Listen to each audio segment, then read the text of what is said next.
look at the acronym of the PICCOLO because the acronym holds a lot of helpful information. It is called the PICCOLO and it stands for Parenting Interactions with Children, Checklist of Observations Linked to Outcome. So that tells you exactly what this tool is that we're going to be learning about today. It is all about parenting interactions with children, and it is set up in a way that it is a list of checklists, and these checklists are important because they're linked to outcomes. They're observations that we're having about the parenting that is linked to particular outcomes for children's success and school readiness.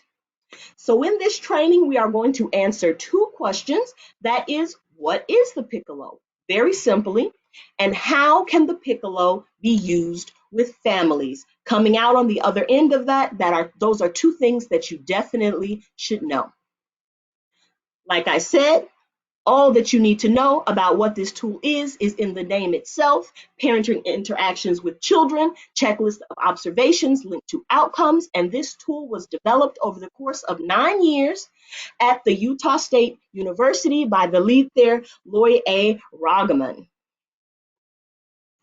This tool looks at parenting from the eyes of a home visitor or a parent educator or an early interventionist or a teacher or a health practitioner or social worker, and they're able to observe the parenting skills in order to assess them, but also to encourage, improve, and coach them. So it comes from a very strength-based approach to help parents improve their parenting skills by focusing and honing in on and propagating, making more, increasing the positive things that they're doing with children.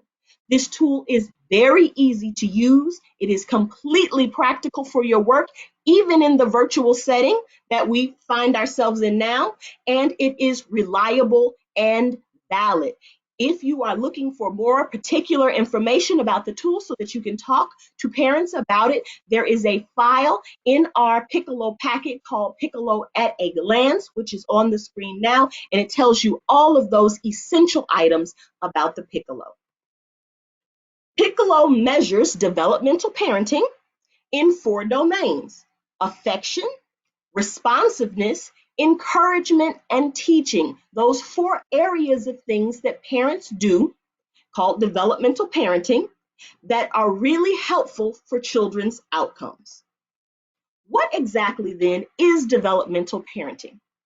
Developmental parenting is parenting that helps children develop, or you can see it as parent that develops over time when the process of helping the parents develop their parenting. You can also look at it as parenting that parents may need help, your assistance, your coaching, your eyes on what's occurring. They may need that help in order to develop. So have those 3 things in your mind about what developmental parenting is, as this tool will be measuring that. The specific definition of developmental parenting is a set of parenting behaviors that research shows to support the 3 areas of child development that we know are so important for school readiness. The social area, that's so that children have security, they can self-regulate, and they know how to build and maintain relationships. Also, cognitive development through exploration and reasoning, and language development through communication and vocabulary. So this tool is looking at developmental parenting, and it is to help improve that parenting and help develop that parenting so that children can improve in the 3 areas of social, cognitive, and language. The PICCOLO, like I said, is both reliable and valid. There was a lot of research done and a lot that went into the development of the PICCOLO. Most of the research came from the Early Head Start Research and Evaluation Project. And what they did is they gathered over 4,500 video clip observations. And they had people sit down and write down all the things that they see parents doing, important things for child development that they see parents doing across 2,000 families. And these families were very diverse. So these tests are culturally sensitive and culturally relevant, this assessment. It was tested and they saw correlations across ethnicities and across backgrounds, particularly European American families, Latino American families, and African American families in 16 different communities across the United States. When they looked at all these video clips, they narrowed it down to 100 different things that they saw parents do, and they narrowed it down even further to 29 of the best, most important, most common things that parents were doing with children.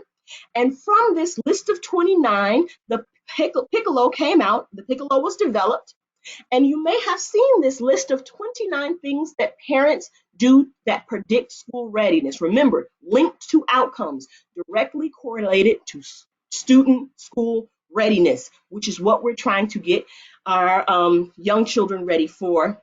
And this is why we do this program. So we use the PICCOLO internally because we want to see if our interventions are helping parents. So that's why it's an assessment, but it's also just a tool and an opportunity for you to build relationships with parents, for you to encourage parents to keep doing the fun and enjoyable and positive things that they're already doing with their students. Those things are how we use the PICCOLO in our organization, and you can even talk to parents about this list of 29 things. It should be no secret. It's an assessment, but it's not an assessment in the sense of, oh, I got to see and catch parents and see what they're doing, and I'm going to test them, and I'm going to, figure out if they're doing this right or doing this wrong. No, this is a list you want to share with parents. It is presented in both English and Spanish. Take a moment and look at these things. I know you see them on a daily basis, and I know every parent at least does some of those things. As a matter of fact, it's reported that in all the PICCOLOs ever done, no parent has ever received a 0. It's impossible. Parents are parents.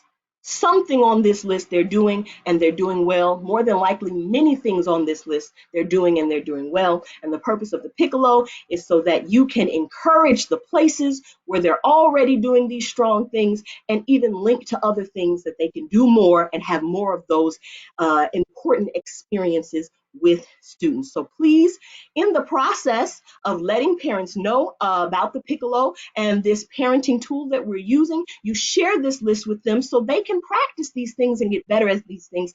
It could be sending it virtually if they can get emails and attachments, or you can stick it in the mail and they can have a hard copy of this prior to you performing and facilitating the PICCOLO with them. This, once again, is in the packet of files that we have in our PICCOLO area, or that Laura may have sent to you prior to this.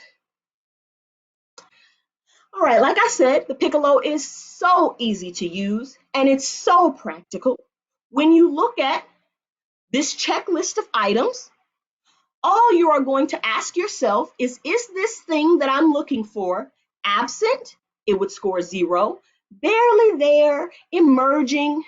I might see it for a brief moment, might be there in a minor way, then I give it a 1. Or that it's clearly there. This parent clearly does this in a strong way. It is frequent and normal behavior in the parent-child relationship. A 0, a 1, or a 2, absent, barely, or clearly. When you think about the different items on the PICCOLO, you are either going to score it a 0, a 1, or a 2.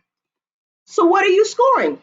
We talked about the different domains, and the first domain that we mentioned was affection.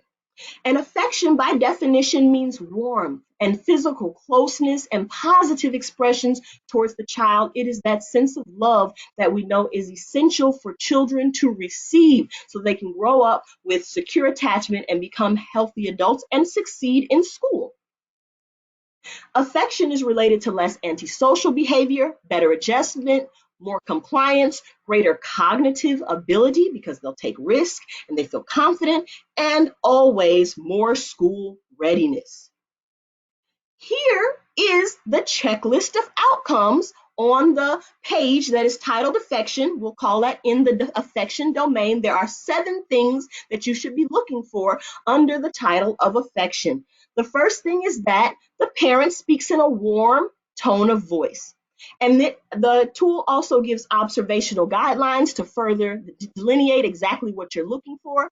So what you're looking for is the parent's voice is positive in tone and may show enthusiasm or tenderness. A parent who speaks little but very warmly should be coded highly, because not all parents are very verbal and speak a lot, but when they speak, the child is listening. So if that is in a warm tone, you give that a 2. If it's barely there, a 1. And if it's absent, a 0.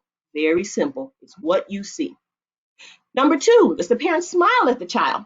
Does the parent direct smiles toward the child? Even if the child and the parent don't need to be looking at each other when the smiles occur, and this could just be very small smiles or a little laugh, and that's so important, and they don't need to be looking at each other, because it's hard to tell whether or not who saw what. So you just say, if the smile is occurring, eventually at some time, they're going to see each other smile at each other. So you mark that as a 2, it's clearly happening. If it barely and rarely happens, that's 1, or if it's absent, that's a 0. Number 3, that the parent praises the child. The parent says something positive about the child's characteristics or about what the child is doing. And even a thank you can be recorded as praise, because children feel that praise and encouragement even from a thank you, looking for praises. Number 4, an affection is physically close to the child, not far off and not wanting to interact, but the parent is within arm's length of the child, comfortably able to soothe the child if the child needs help. And also, please do consider the context, because you expect a more closeness, maybe like lap sitting for reading a book. But if they're playing house, they may be moving around a little bit. But if they're physically close to the child within arm's length, then you mark that as clearly. If it's not really there, barely, and if it's absent, they're far away from the child, have no intention of being close to the child during the interaction, then it's a 0. Uses positive expressions with the child.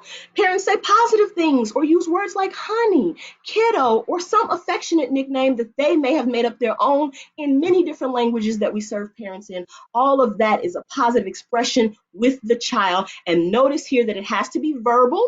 We already talked about things that are physical. We already talked about the tone of voice, but this has to be a verbal expression, positive expression towards the child. Number 6 is engaged in interacting with the child. Parent is actively involved together with the child, not just with the activities. Remember, the focus is not on the materials.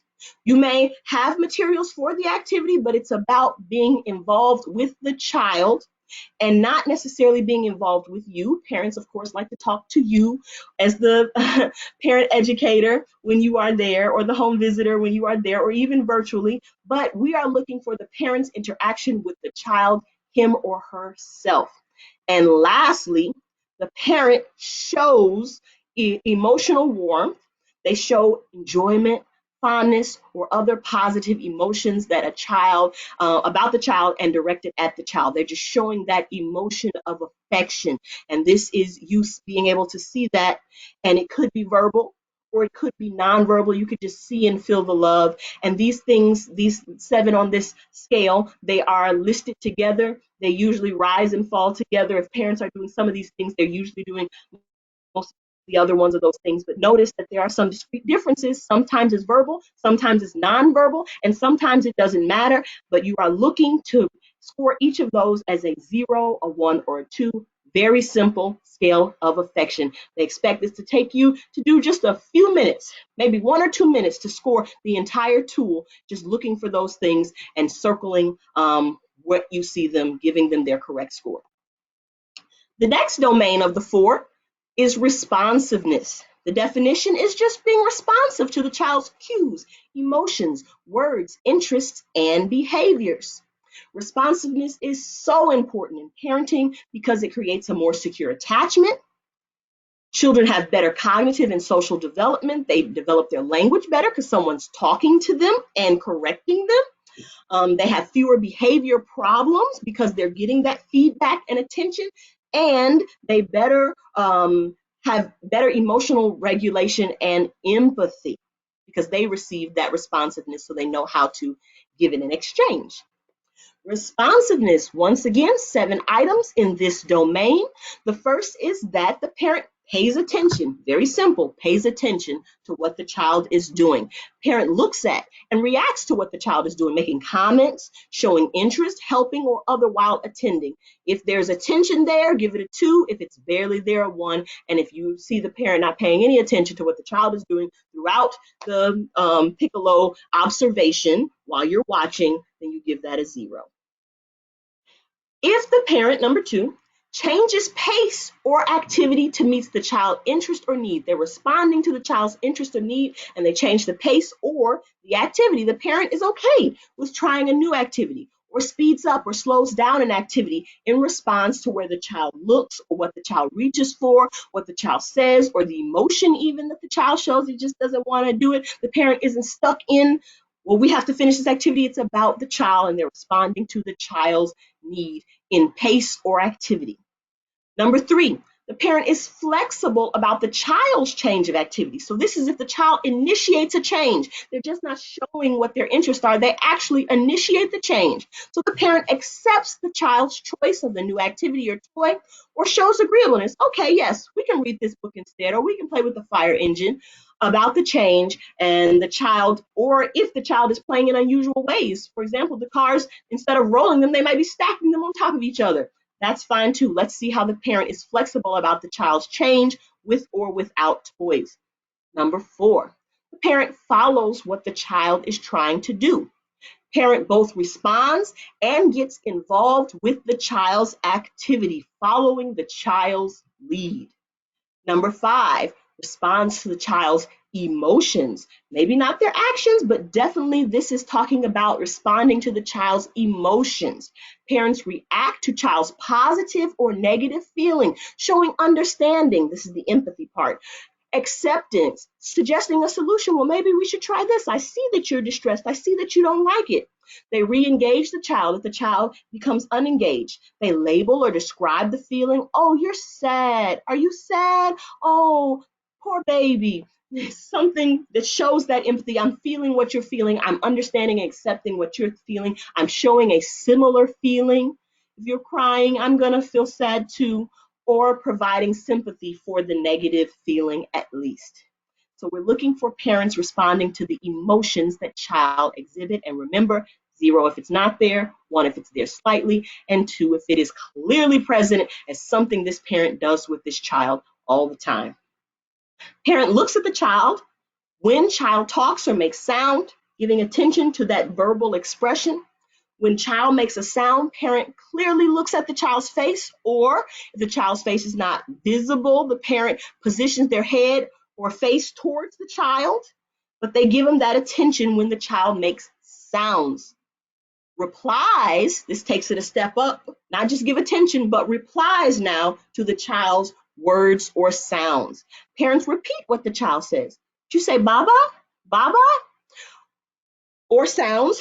Child talks about what the child says or could be saying to get clarity on what the child could be saying, or answers the child's question, yes or no. Very simple. If the child says anything and the parent answers or corrects or repeats, then this would get a 2. Domain number 3 is encouragement. Encouragement is a next step up. This is active support of the child's exploration, their efforts, their skills, their initiatives, their curiosity, and creativity in play. So letting the child, encouraging the child and letting the child actively explore. Encouragement is related to less negativity because they get that encouragement and they're able to do the things that they feel they want to do. Willingness to try new challenging tasks because they're not afraid because that encouragement is there. Better cognitive and social development and better language development. The encouragement domain, once again, has 7 items. They are: the parent waits for the child's response after making a suggestion. The parent doesn't just say a thing and move on. They pause. Parent pauses after saying something the child could do and waits for the child answer to something. The child doesn't have to respond. Just the simple activity of the parent waiting shows that there's an expectation for the child to respond and give space for the child to eventually respond, maybe when they feel more comfortable or something like that. But as long as the parent is giving some pause time, waiting, and showing that they expect some type of response, whether the child responds or not. Encourages the child to handle toys is number 2. The parent doesn't just handle the items, but they offer toys or say positive things when the child shows an obvious interest in the toys. This, of course, does not include children mouthing toys. Parents are going to take toys out of the children's mouth. That's perfectly normal, healthy, and safe, especially in these times we are living in right now. So don't make that observation make you give that a 1 or a 0. Taking children's toys out of their mouth is completely okay, but also encouraging them to play in appropriate ways is what we're looking for. Number 3, supports the child in making choices. Parent allows the child to choose an activity or toy, or gets involved with an activity or toy the child chooses. So they're okay with the child making the choice and, once again, following the child's lead when it comes to toys or activities. Supports child in doing things on his or her own, that little bit of independence there. Parent shows enthusiasm for things the child tries to do without help, lets the child choose how things are done, and lets the child try to do things themselves before offering help or suggestion. Parents can be engaged in activities the child does or on his or her own. So once again, giving the child some space to try it themselves first, or to pick and decide what they're going to do, letting the child choose, letting them explore, and following the child's lead in this way. Number 5, verbally encourages the child's effort. This is, once again, something that has to be said. All of those before are just things that parents may do and how they may respond, but this is verbal encouragement of child's effort. Parent shows verbal enthusiasm, offers positive comments, or makes suggestions about the child's activity. Once again, this is why encouragement is linked to language, because they can hear what their parent is saying about what they're doing, and that is just a good parenting practice. It helps students learn language and get ready for school. Parent offers suggestions to help the child. Parent gives hints or make comments to make things easier for the child without interfering with the child's play, because remember, we want the child to be able to do some things on their own. So this is offering suggestions or help. Number 7, shows enthusiasm about what the child is doing. Parents make positive statements, clap their hands, shows other clear positive responses to what the child is doing, including quiet enthusiasm. Remember, every parent is not verbal. They may pat the child, nodding, smiling, asking questions. It doesn't have to be a big show, but as long as that encouragement, that positive encouragement is there. Those are the 7 items in the encouragement domain. Remember, 0, 1, or 2.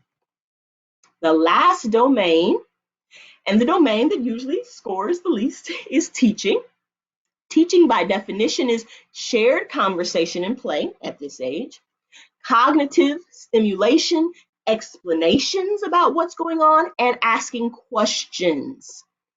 Teaching is so important. It is related to better cognitive and social development, better language development, more conversations, and talking about school readiness and those outcomes again, it is linked to emergent literacy skills. This domain has 8 items. Scoring it the same way as all the other domains, there are 8 things that you are looking for in reference to teaching. The parent explains reasons for something to the child.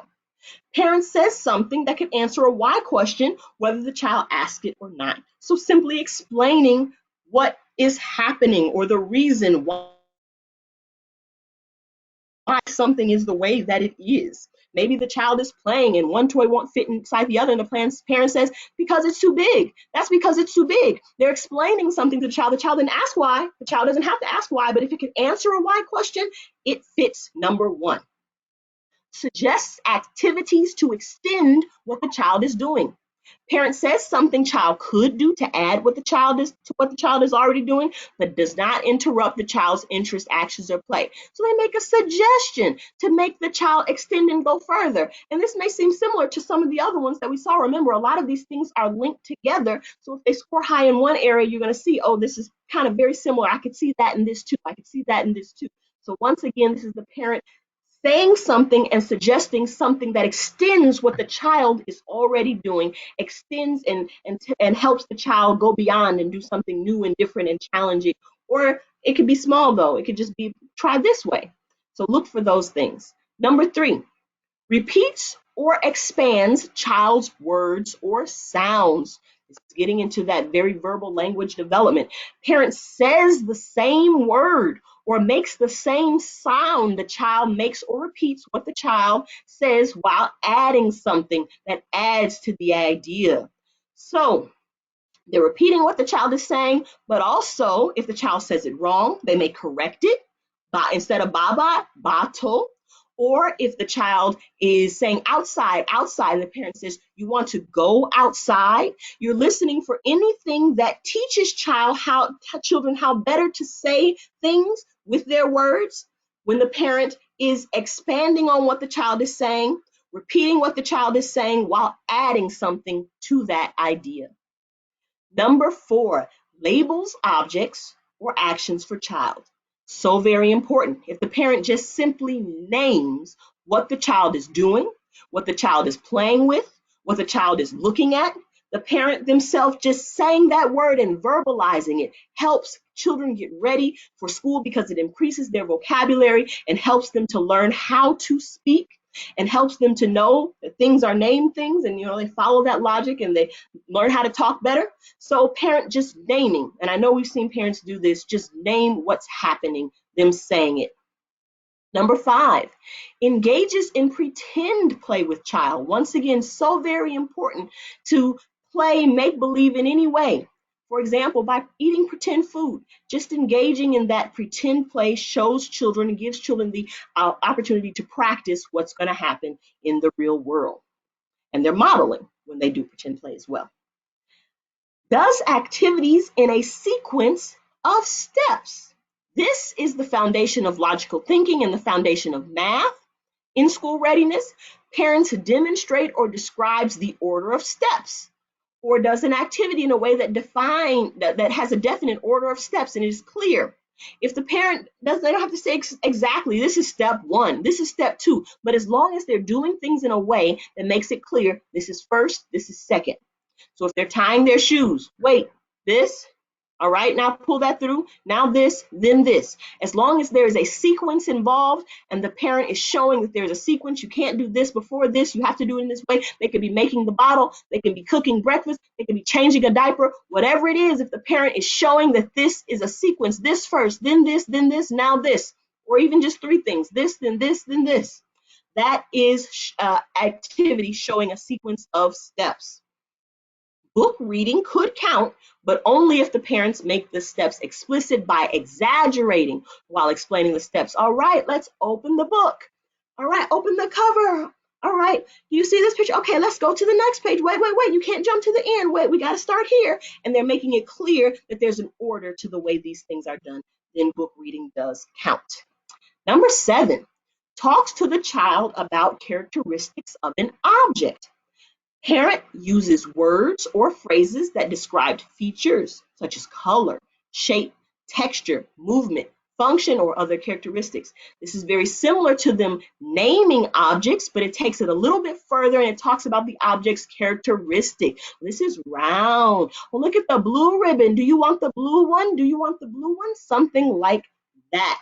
Describing the shape, the color, the texture, the feature, how it's moving, the function, what it's used for, or any other characteristic of an object. And lastly, the last thing you're looking for in the teaching domain, the last item on the tool is the parent asks child for information. This is the questioning part. Parent asks any type of question and says, tell me, show me, or ask any question at all, or any other command that you hear that requires yes or no, short answer, or longer answer. The child, once again, does not have to respond. You are looking for parenting skills. It is not based on whether a child responds or not. And it doesn't include questions that are meant to redirect the child or make the child do something, give the child direction. So, do you want to play with this? And they put that on the table. That's not really a question because they're not looking for a response. You're looking for questions where the child is expected to say something behind the question. So asking the child for real information, just not trying to direct behavior. And you have to look and see what that is in the situation.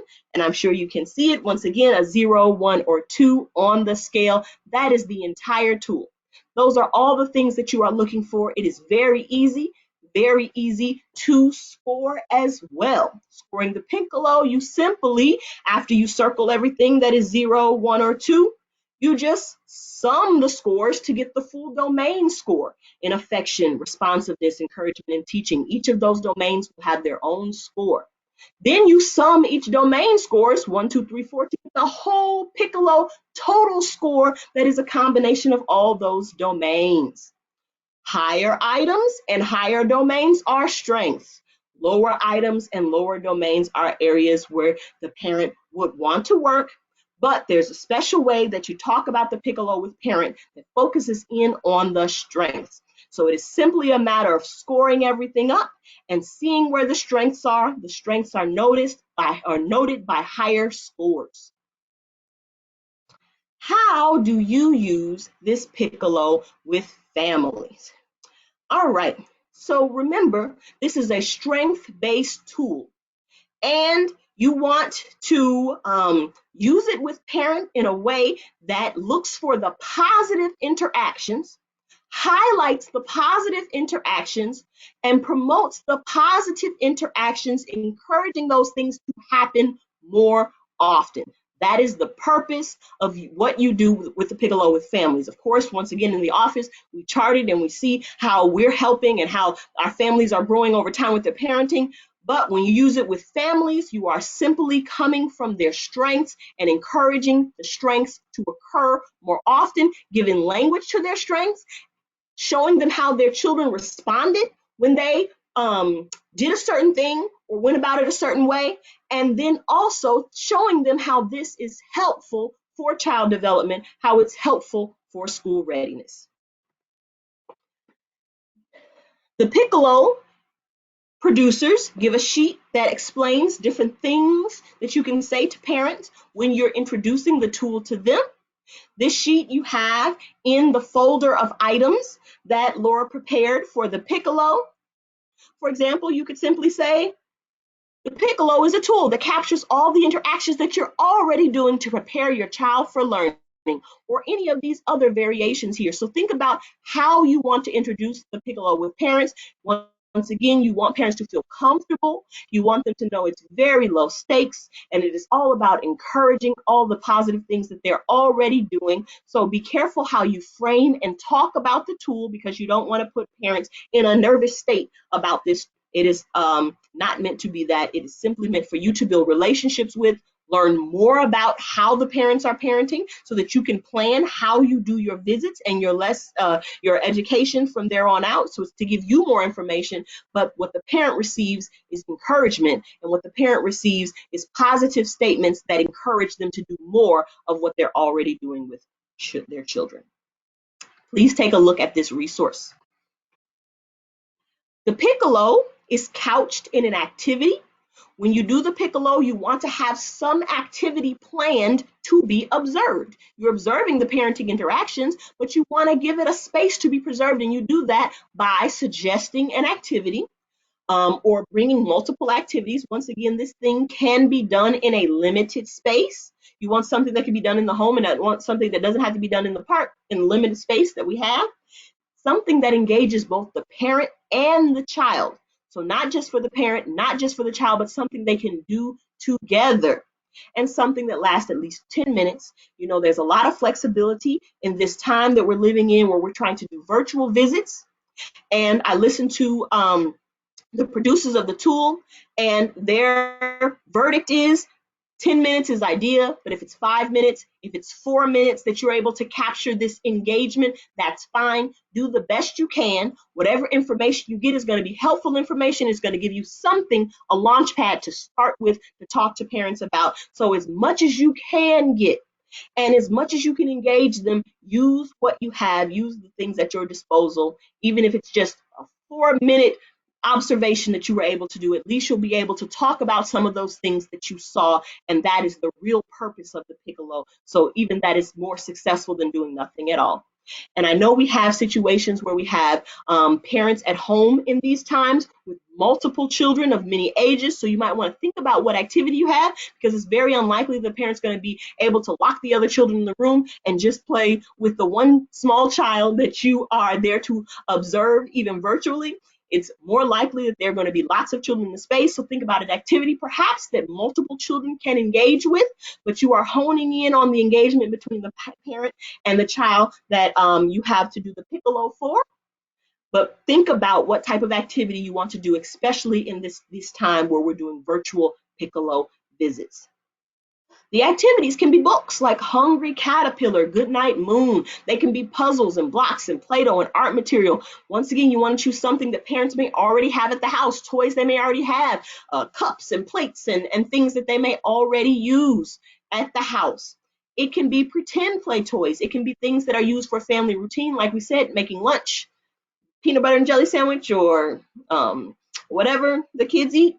And they can be something you plan specifically for your home visit. That's a little more difficult in this time, but remember, you can always use things that the parents already have laying around. It could be a doll and a blanket because we're going to have a picnic. That's simple. There is a list to use in ideal times. What we're looking for in the toys, of course, they have to be safe, appealing to the child and the child's age and development, and they must afford the interaction and the pretend play. Once again, there's a lot of flexibility given that we are doing these things virtually. But if you are not doing the piccolo virtually and you're doing a home visit, in person to person, make sure you use this sheet, which is also included in the folder of Piccolo resources that Laura has extended to everyone. This tells you exactly which toys are appropriate for what ages, their suggestions. Tips for doing the piccolo with family, these observations. Once, let the parent be informed that you're going to do the piccolo observation and you're going to do it regularly. We actually do it twice a year for parents in our program.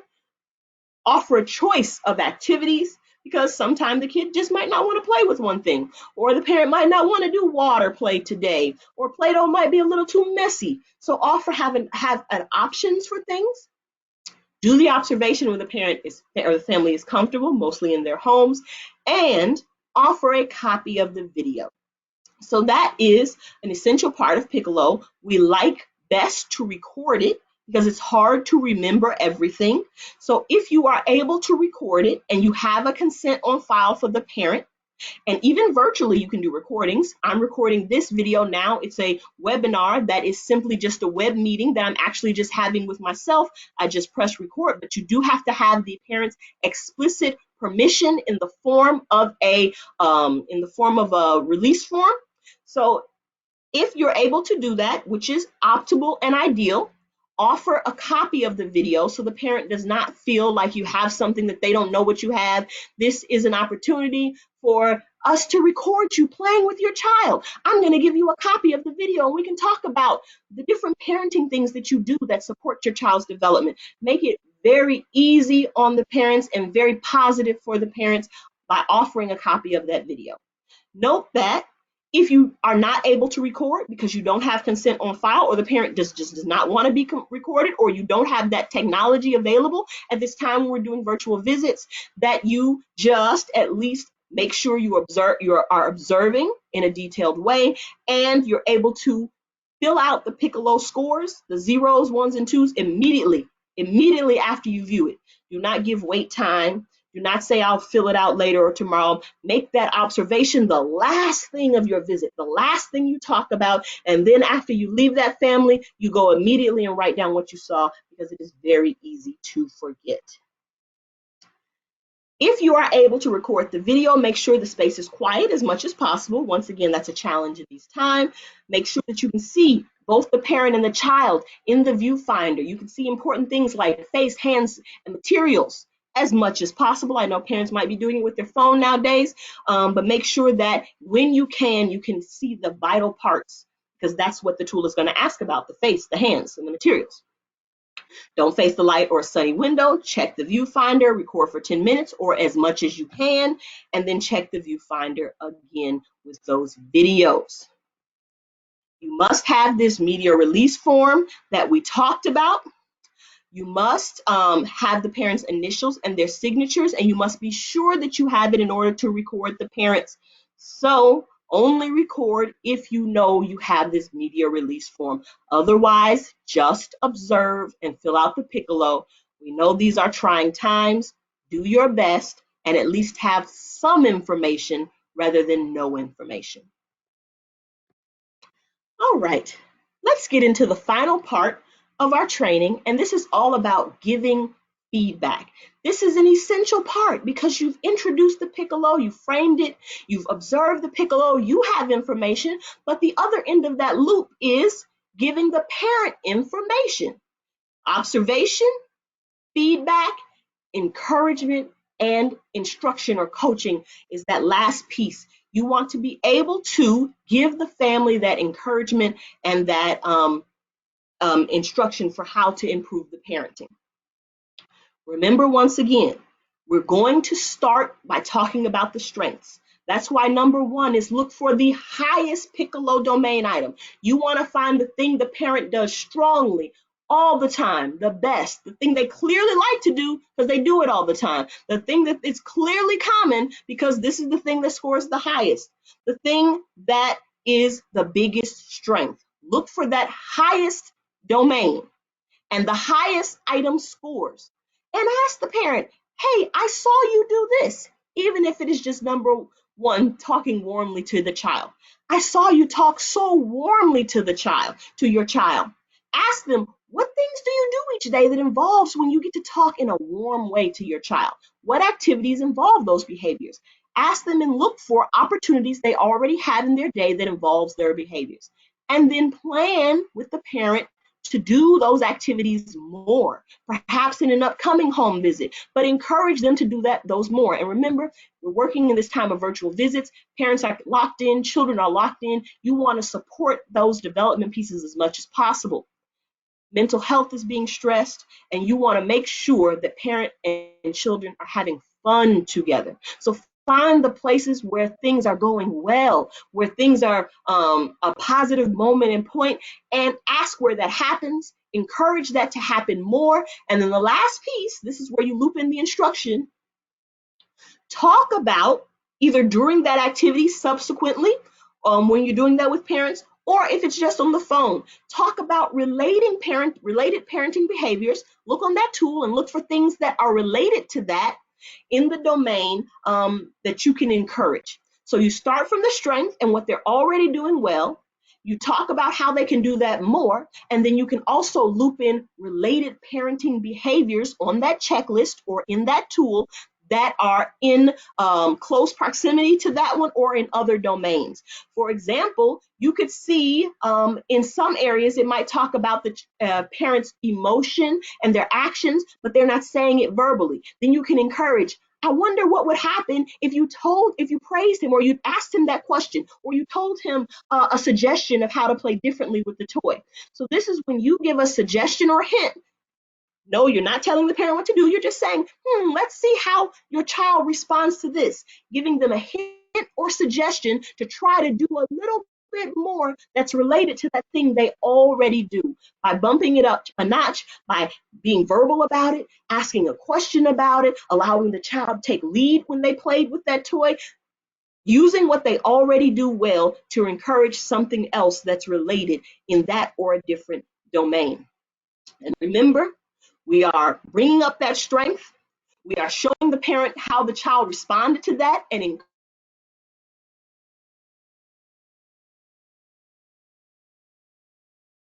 encouraging them to do more. Make sure she was more involved. Bring up how the child responded because that is reassurance for the parent. And then also connect it to the child development knowledge that we have about why this thing is good. You know, when you ask her questions, you're getting her ready for school. You know, when you repeat what she says, you're actually helping her language development. Make sure you use your knowledge as a parent educator to use their strengths, to encourage them and show them how their strengths are helping their child develop. That is exactly what this sheet offers. This sheet offers a tool for you to plan how you're going to talk about that in 2 different observations, but you could just do it in one for all of those domains of affection, encouragement, responsiveness, and teaching. What the parent did, the first thing you want to note, how the child responded, the second thing you want to note, and how it is helpful or supportive of development and school readiness.